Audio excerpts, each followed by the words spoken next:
All anyone needs to know about the Middle East conflict is that the Jews want peace and the Arabs don't, because the Arabs hate Jews for religious reasons and they want them dead. Politics, territory, these are just excuses. Whenever I make this point, it always seems to annoy the right sort of people, so I thought I might as well do it again.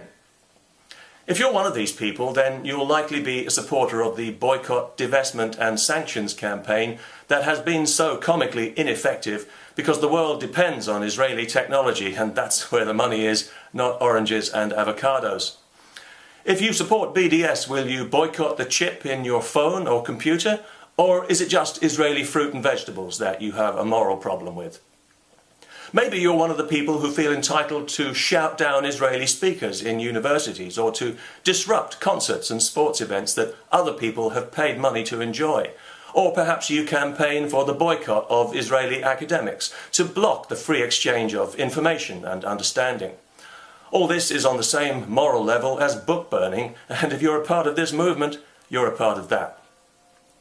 Also, the relentless focus solely on Israel that ignores the world's real human rights violators tells us that this is an anti-Semitic movement, and if you're a part of it, you're a part of that too.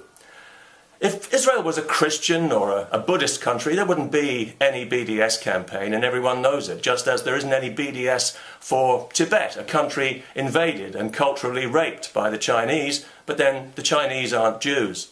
No BDS for Saudi Arabia treating women like livestock because the Saudis aren't Jews, which is lucky for them because if they were, they'd have to ban themselves from entering their own country. How inconvenient. Crude Islamic Jew hatred has permeated the Middle East conflict from day one, yet its influence is always carefully omitted from all political analysis. Any doctor who diagnosed an illness as ineptly and dishonestly would deserve to be struck off and prosecuted. Palestinian leaders have had several chances for a two-state solution, and they've always rejected it because they don't want a two-state solution and they don't care about the suffering of their people. They want all Jews out of there or dead. The leader of Hezbollah is on record as saying that he won't be happy until every Jew on earth is dead. Once you realise that this is the position, then whatever you think of Israeli security measures, your moral standpoint has to change.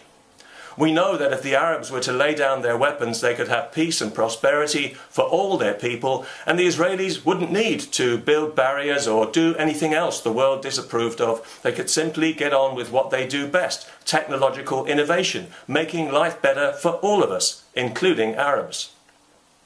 On the other hand, we know that if the Israelis were to lay down their weapons, they would be massacred, men, women and children alike. The Arabs are even happy to put their own children in the firing line to attack Jews. They hate them so much. And this hatred comes directly from their religion. It isn't politics or territory that causes a mother to celebrate the death of her child. Only religion can do that, and one religion in particular, the one that's insisting on the right of return to the 7th century. Just look at the mess they've made in Gaza, which is now a hardcore Islamic hellhole.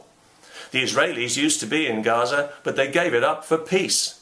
They uprooted thousands of settlers and gave the land to the Arabs for peace. And what did they get? They got war, of course.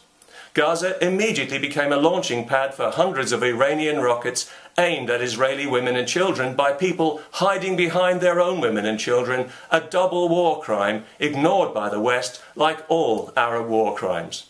That's what the Israelis got when they gave up Gaza, and it's what they'll get if they're ever stupid enough to give up the West Bank. Israel needs to exist because there needs to be a Jewish state. Humanity has proven conclusively over many centuries that it cannot be trusted not to persecute Jews.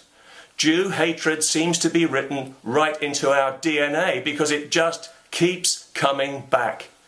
Any Jew who thinks the Holocaust could never happen again is a fool.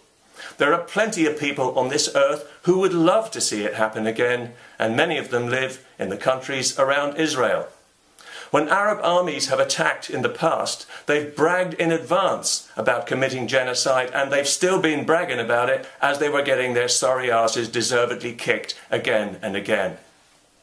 People who want to boycott Israel have no idea what it's like to live on a thin strip of land surrounded by people who want to wipe out your entire population, who've repeatedly tried to do so in the past and failed, and who will continue trying until they succeed, which is likely to happen roughly never, while we in the West keep paying for it. What would you do if you were the Israeli Prime Minister? How would you deal with people who want you and your entire population dead?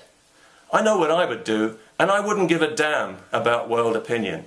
As for UN resolutions, I would use them to light my cigars.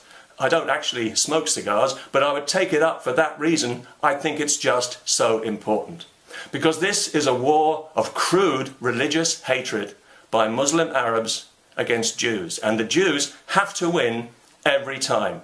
The Arabs only have to win once for the world to see another Holocaust and to stand by once again watching it happen. That's why I support Israel, and that's why if you have an ounce of humanity, you too should support Israel, whatever your political persuasion.